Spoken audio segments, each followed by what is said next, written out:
जय श्री कृष्णा, जय श्री राम, जय गौ माता, जय राधे श्याम। आप देख रहे हैं तुलसी तपोवन यूट्यूब चैनल और इस वीडियो में हम चर्चा कर रहे हैं कि पुरुषोत्तम मास के शुक्ल पक्ष की एकादशी की कितनी बड़ी महिमा है और एकादशी कब की है। बिल्कुल सटीक टाइम आप सुन लीजिएगा।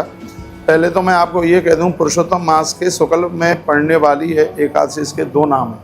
एक इसका नाम कामदा एकादशी है और दूसरी परमा एकादशी, और इसकी बहुत बड़ी महिमा है अपने आप में, वो सुन लीजिएगा। श्रुतानि बहु धर्माणि व्रतानि च जगत प्रभु एकादशी समम किंचित सुतम नहीं भी जनार्दन। युधिष्ठिर ने कहा, हे जगत प्रभु, आपके मुख से मैंने अनेक धर्म कथा सुनी।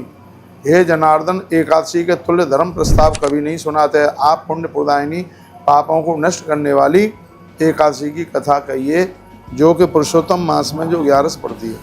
भगवान कृष्ण कहते हैं, शुक्ले वा यदि वा कृष्ण यदा च एकादशी भवेत न त्याज्या जगति पालम मुक्त स्वक्ष वर्धन। चाहे कृष्ण पक्ष की एकादशी हो चाहे शुक्ल पक्ष की एकादशी हो, वह बिल्कुल त्याज्यत करने के लायक ही नहीं है।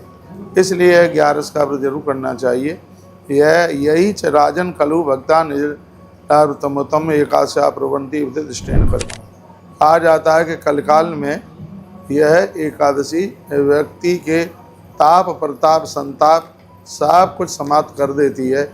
इसकी इतनी बड़ी महिमा, इसका इतना बड़ा महात्म्य अपने आप में। और देखो, इस एकादशी की महिमा इसलिए और ज़्यादा है क्योंकि ये 3 वर्ष के बाद में ये 11 पड़ती है। 3 साल के बाद जब जब अधिक मास आता है तभी ये एकादशी पड़ती है। तो अब के बार ये फिर 3 वर्ष के बाद में पड़ी है। मैंने तो यहाँ तक कहा है कि यदि आपने एकादशी का उद्यापन भी कर दिया है तो भी पुरुषोत्तम मास की एकादशियों को जरूर किया करें, क्योंकि इनकी महिमा बहुत ज़्यादा है। अब के बार ये एकादशी 10 तारीख की रात्रि को 1 बजे आरंभ होगी और दूसरे दिन 11 तारीख की रात्रि को लगभग 10:30 बजे तक एकादशी रहेगी। इसलिए उदिता के हिसाब से भी यह एकादशी 11 तारीख यानी गुरुवार को ही है। अब के बार 2 एकादशी नहीं है, एक ही एकादशी है और वह 11 तारीख को यानी गुरुवार के दिन है। मैं आप सबको कहना चाहूँगा, इस एकादशी के दिन दान पुण्य सब कुछ करें। जीवन मुक्ता कथम कृष्णा विष्णु रूपा कथम पुनः। धर्मराज ने कहा था, भगवान, जिसमें व्यक्ति जीवन मुक्त हो जाता है ऐसा व्रत आप बताइए। तब भगवान ने इन एकादशियों के व्रत की बात कही गई, और जिसमें जो कि परमा एकादशी, दूसरे शब्दों से कामदा एकादशी कहते हैं, इसकी बहुत बड़ी महिमा। और वही बात मैंने आपके बीच में रखी है। इस समय हम श्री गोवर्धन गिरिराज जी में हैं, साफा महोत्सव चल रहा है। आप सादर आमंत्रित हैं, आप भी पधारिएगा। 15 तारीख तक यहाँ कार्यक्रम है। एकादशी 11 तारीख को आप एकादशी को भी आ सकते हैं और उसके बाद में और उसके पहले भी आ सकते हैं। आप जरूर पधारिए। गैया मैया आपके ऊपर खूब कृपा बरसाए।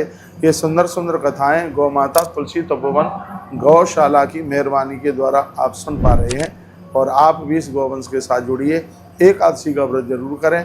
हर हर महादेव, घर घर महादेव। अगली वीडियो में एकादशी व्रत कथा आपको सुनाने के लिए लेकर के आ रहा हूँ, क्योंकि एकादशी के दिन एकादशी की कथा सुनने से हजारों गौदान करने के बराबर फल प्राप्त हो जाता है। फिर मैं पारण और प्रदोष की वीडियो आपके पास तक पहुंचाऊंगा। इन्हीं शब्दों के साथ वाणी को विराम। आप सबको प्रणाम।